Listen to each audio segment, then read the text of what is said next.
देखते हैं क्वेश्चन को, काफ़ी अधिक महत्वपूर्ण है। कह रहा है कि एक गुब्बारा है जो सदैव गोलाकार रहता है ना, गोलाकार रहता है यानी कि गोले के शेप का रहता है। उसका परिवर्तनशील व्यास जो है 3/2 इंटू 2x+3 है। x के सापेक्ष आयतन परिवर्तन की दर ज्ञात करनी है। x के सापेक्ष आयतन परिवर्तन की दर को ज्ञात करनी है। मैं पहले से बता दिया था कि जब परिवर्तन की दर हम ज्ञात कर रहे थे तो वहाँ समय के सापेक्ष ज्ञात कर रहे थे, लेकिन यहाँ पे समय न कह के क्या कह रहा है, x के सापेक्ष ज्ञात करनी है। तो बाकी सब सेम टू सेम लागू करेंगे, लेकिन जब हम डिफ्रेंशिएशन करेंगे तो वहाँ पे differentiate with respect to t ना करके differentiate with respect to x कर देंगे। ठीक है, आइए देखते हैं कि चूँकि परिवर्तनशील गोले का व्यास यानी गोलाकार गुब्बारा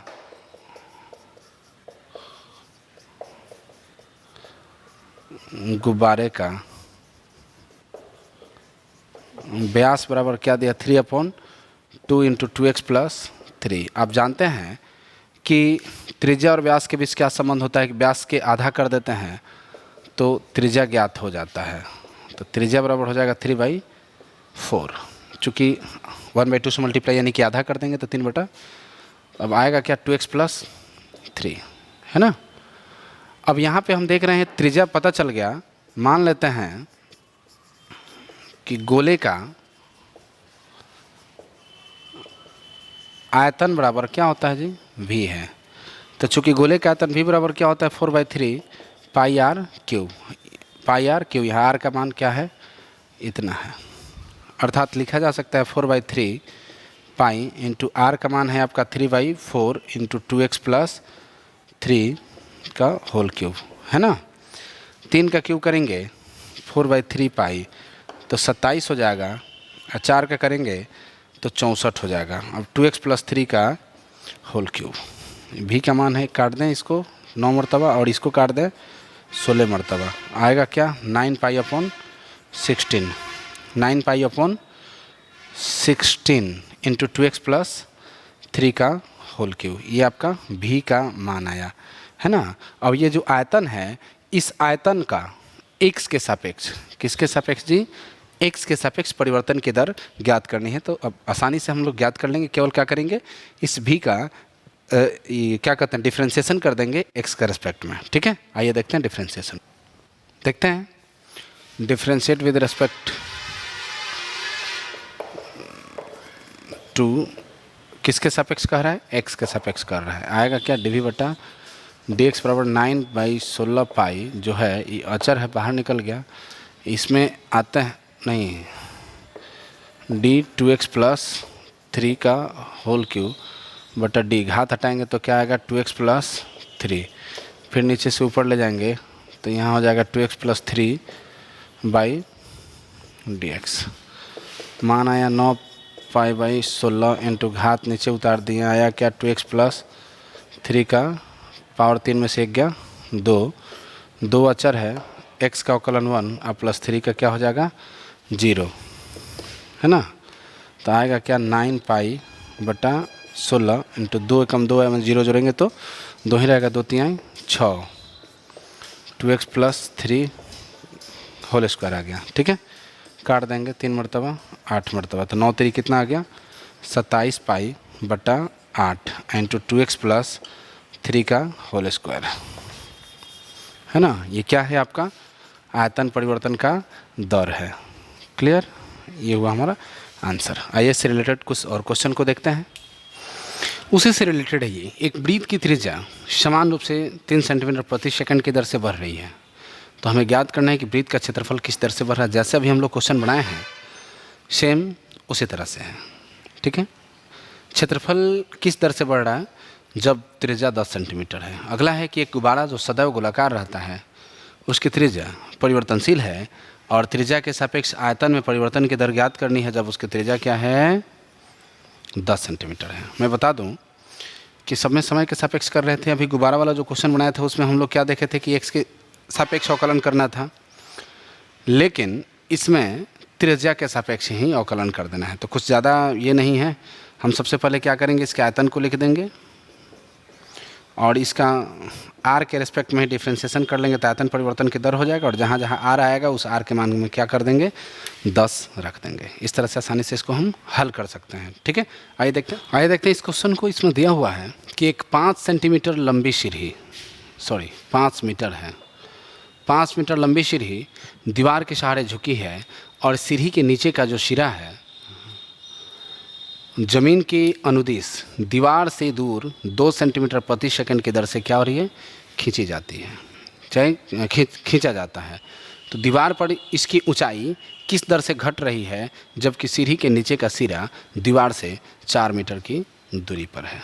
ठीक है, आइए देखते हैं कि ये दीवार है और ये ज़मीन है। हम लोग अक्ष के अनुदिश इसको ले लेते हैं, ये x हो जाएगा और ये x डैश हो जाएगा, मूल बिंदु हो गया, ये y हो गया और ये y डैश हो गया, है ना, वो है। और ये दीवार मान लिए और ये ज़मीन मान लिए, और यहाँ पे क्या है, एक सीढ़ी लगी हुई है ना, यहाँ पे क्या लगी है जी, सीढ़ी लगी हुई है, और इस सीढ़ी की जो लंबाई है वह 5 मीटर है। ठीक है, सीढ़ी की लंबाई क्या है, 5 मीटर है।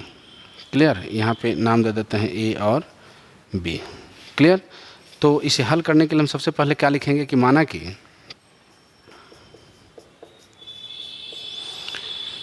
किसी समय टी पर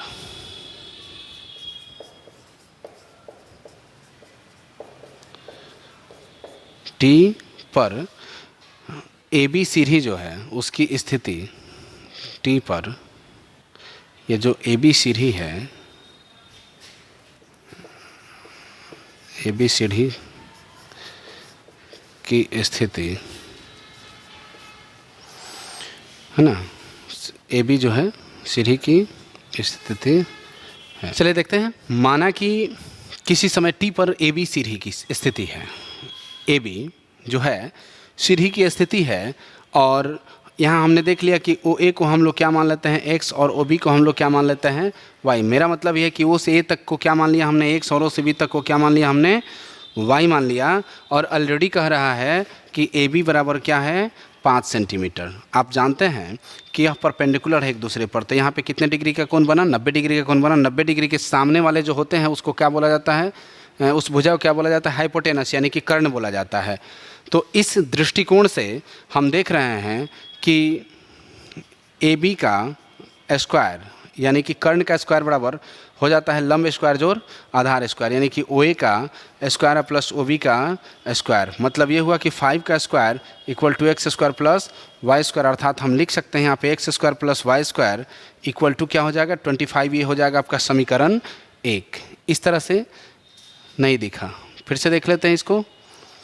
x square plus y square equal to x square plus y square equal to 25 है। ठीक है, आइए देखते हैं, इसको मिटा देते हैं ऊपर। ठीक है जी, तो यहाँ हम देख लेते हैं समीकरण 1 से x square plus y square equal to 5 square यानी कि 25। अब यहाँ हम क्या करते हैं, इसका डिफ्रेंशिएशन कर लेते हैं। डिफ्रेंशिएशन में हमें पता चल रहा है कि डी एक्स स्क्वायर नहीं, एक्स के रेस्पेक्ट में नहीं, समय के सापेक्ष परिवर्तन की दर है। तो d x into d x upon d t plus हो जाएगा आपका d y square by d y into d y upon d t equal to d 25 upon d t. यहाँ देख रहे हैं आ जाएगा आपका 2x इंटू डी एक्स बटा d t plus 2y into d y बटा डी टी बराबर क्या आया, 0 आया। ठीक है, अब हम देख रहे हैं इसमें से क्या कॉमन हो जा रहा है, 2 कॉमन हो जा रहा है, तो आ जा रहा है आपका डी एक्स बटा d x plus y into d y by d t ना है हो, d t equal to 0 multiply उधर जाकर डी हाइट लग गया, बन गया, यानी कि क्या आया डी एक्स बटा d t plus y into d y by d t equal to क्या आ गया आपका मान 0 आ गया। क्लियर है, ऑलरेडी प्रश्न में दे रहा है कि सीढ़ी जो है दीवार से नीचे की तरफ अग्रसर हो रही है, झुक रही है, गिर रही है। तो जब ये नीचे से हम सीढ़ी को गिराएंगे तो ये दीवार से क्या होगा, निचला हिस्सा दूर बढ़ते चला जाएगा ना। तो इसमें जो परिवर्तन की दर है वो हमारा दिया हुआ है 2 सेंटीमीटर प्रति सेकंड की दर। ठीक है, हम यहाँ इसको इक्वेशन 2 मान लेते हैं। अब इधर इसको हम मिटा लेते हैं।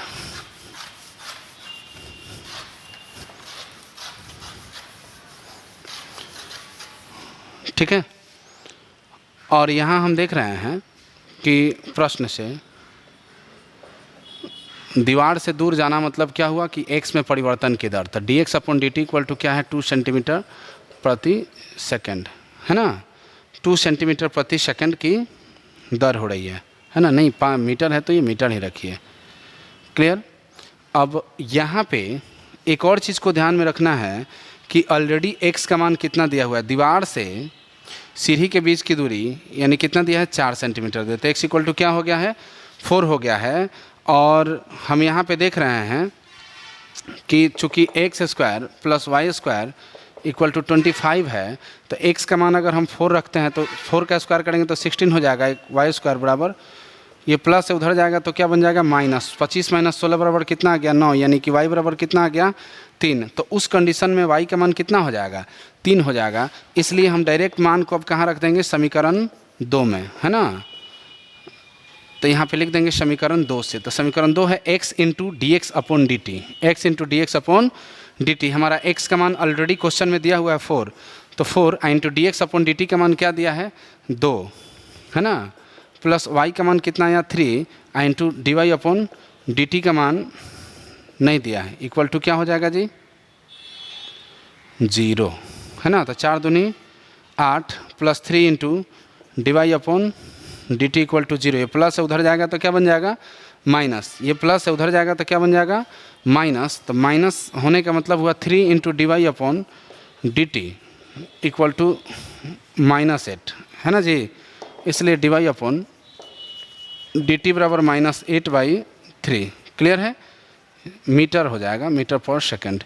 माइनस क्या इंडिकेट कर रहा है जी, माइनस क्या बता रहा है कि ये घट रहा है, ये नीचे की तरफ आ रहा है। तो मान लीजिए कि इसकी दूरी को आप बढ़ाएंगे, यहाँ पे आप देखे होंगे कि सीढ़ी को जब हम स्लाइड कर रहे हैं तो यहाँ 2 मीटर प्रति सेकंड की दर से बढ़ रहा है। बढ़ने का मतलब क्या था कि पहले करीब था तो दीवार से इसकी डिस्टेंस कम थी, और जैसे जैसे ये स्लाइड हो रहा है ऊपर से नीचे की तरफ, तो क्या होगा इसका दूरी बढ़ेगा ना, तो बढ़ेगा तो ये धनात्मक हो गया, और ये ऊपर से नीचे की तरफ आ रहा है तो क्या हो जाएगा ऋणात्मक हो जाएगा। अर्थात यहाँ पे माइनस क्या इंडिकेट कर रहा है ऋणात्मक पॉइंट को। अतः कह सकते हैं कि ये जो सीढ़ी है ऊपर से नीचे की ओर, है ना, ऊपर से नीचे की ओर यानी कि दीवार पर नीचे की ओर 8/3 मीटर प्रति सेकंड की दर से घट रही है ना। अच्छा, फिसल रही है, स्लाइड कर रही है ना। आप यहाँ ध्यान देंगे थोड़ा सा मीटर सेंटीमीटर में, अगर प्रश्न में टोटल मीटर है तो टोटल मीटर होगा, टोटल सेंटीमीटर है तो टोटल सेंटीमीटर होगा। अब ये नहीं कि कहीं मीटर हो जाए और कहीं सेंटीमीटर, तो इस पर थोड़ा सा केयर कर लेंगे आप लोग।